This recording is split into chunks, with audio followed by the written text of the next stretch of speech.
An affair from which gold arose. Holy shit! Why aren't you wearing a shirt? Go put a shirt on! You look like 200 pounds of bird shit! Fellas, my name is Guilty Shard.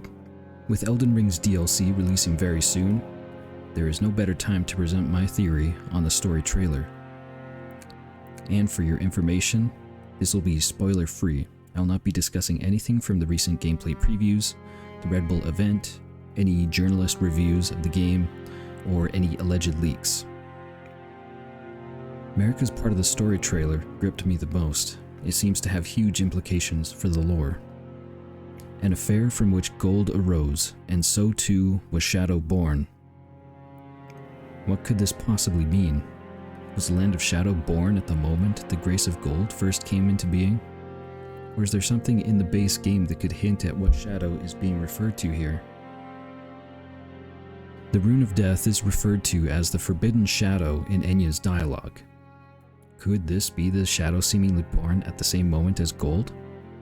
I believe that the Grace of Gold and the Rune of Death are closely related. Not only that, but that at some point in the history of the lands between, they were one and the same, and I will explain why.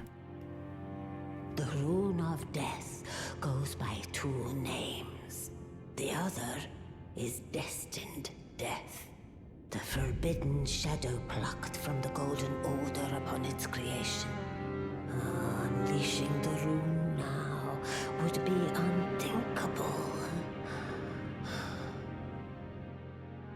Before I get into the finer details of the Rune of Death and Marika's complementary Rune of Life, we must discuss the Elden Ring itself. The player is told in the opening cinematic that the Elden Ring was shattered. And yet, this ostensibly shattered ring appears to be whole when seen inside of Marika's torso at the end of the game. The great runes of the demigods all appear to be present. I won't get bogged down in a dissection of the Elden Ring just yet. Perhaps that can wait for another video.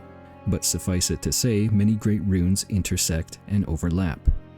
Mohg and Morgott's runes are similar in appearance due to their twinhood. And Godrick's great rune lies at the center and overlaps with the other great runes of the demigods. The point of all this is to say the Rune of Death's outline may still be visible in the Elden Ring, despite being plucked from the Golden Order upon its creation. You see, I believe the Elden Ring we see is simply a template or a configuration. An order, if you will, a golden order. The sticking places for the great runes are visible, but they are devoid of benediction. The Elden Ring appears to be whole, but in truth many of its components are missing. With this in mind, where might the Rune of Death fit in the Elden Ring's present configuration? Take a close look. The Age of the Duskborn ending offers us a clue as to the positioning of the Rune of Death in the Elden Ring.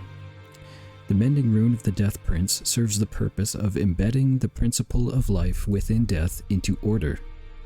The Mending Rune is positioned on the lowermost arc of the order in Fia's ending. To fit the Rune of Death into the Golden Order's configuration, it must be inverted first. This carries great significance. Consider this. When doing a tarot card reading, many tarot readers consider an upside-down card to carry a different meaning from its ordinary right-side-up counterpart. For example, the first card of the major arcana, the Fool, placed right-side-up, could represent a fresh start, innocence, or a leap of faith. But inverted could represent naivete, recklessness, or being taken advantage of. In this light, the presence of an upside-down Rune of Death in the Elden Ring likely symbolizes the subversion of Destined Death. The symbol at the very top is the Rune of Life, the seal branded into Marika's Scar Seal and Sore Seal. Marika assumes this pose in the story trailer as she triumphantly holds the golden threads aloft. Marika's Elden Rune, the Rune of Life, is placed victoriously at the very top, while Destined Death lies defeated and inverted at the very bottom. Something interesting to note, Malekith dishes out heaps of physical damage in his boss fight, but what kind of non-physical damage does he deal? If you said fire, you were wrong. He deals holy damage. The visual effect for Destined Death's flames is reddish black, but subtle flecks of gold can be seen at the very edges. Something else to note is the symbolism of the cross in both Marika's Elden Rune and the Rune of Death. Many cultures throughout history have venerated the cross. For the Mesopotamians, the cross represented Tammuz, the god of fertility. For the Egyptians, it took the form of the Ankh, the symbol of life, such as in this stone carving found in a tomb depicting Horus granting life to Ramses II. Later still, Christianity adopted the cross. And in Elden Ring, Christian references are abundant. In Christianity, the cross symbolizes both life and death. Consider these passages. Jesus bare our sins in his own body on the tree, that we, being dead to sins, should live unto righteousness. I am crucified with Christ. Nevertheless I live, yet not I, but Christ liveth in me. The cross in this context symbolizes the death of sin and a new life dedicated to Christ. Perhaps Marika is a messiah figure in this universe.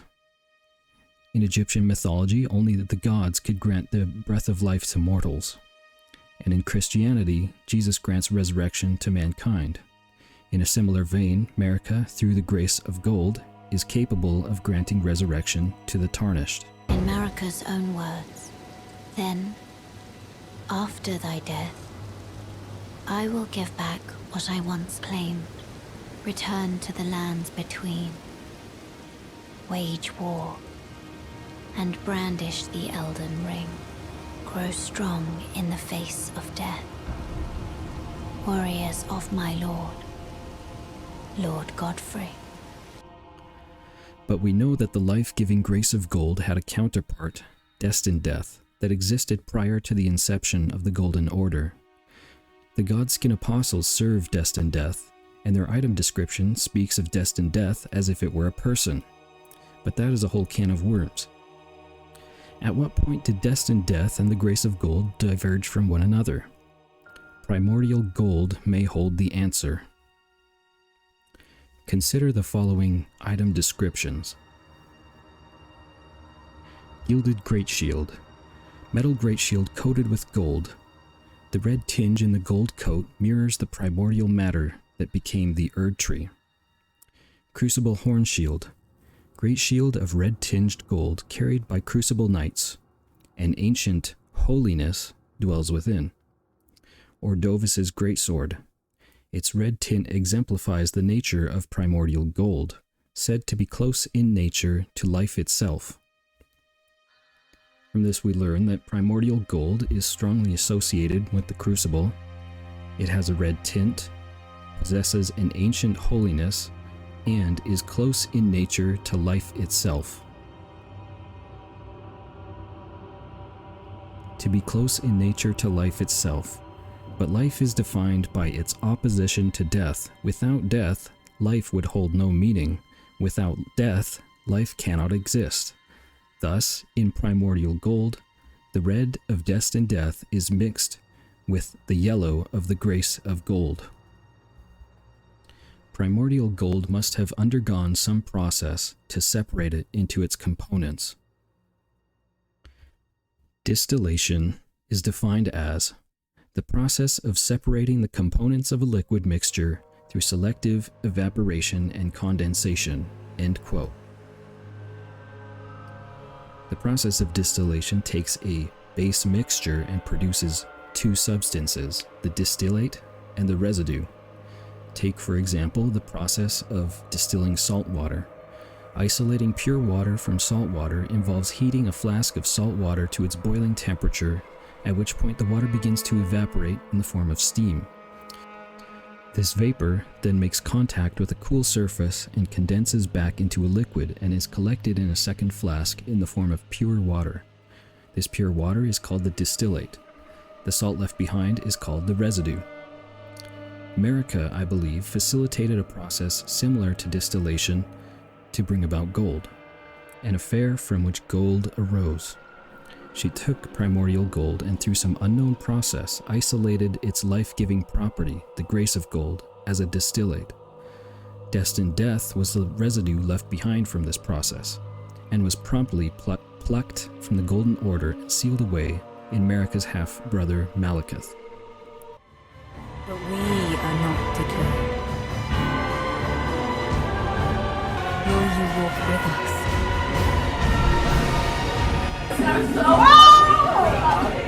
Holy moly. And yet this distilled grace of gold still contains an impurity. Otherwise, why the need to make the distinction between it and unallied gold? I predict that in the DLC, Miquella will attempt to manufacture a new type of golden light, an unallied gold that is pure and free from the meddling influence of the outer gods.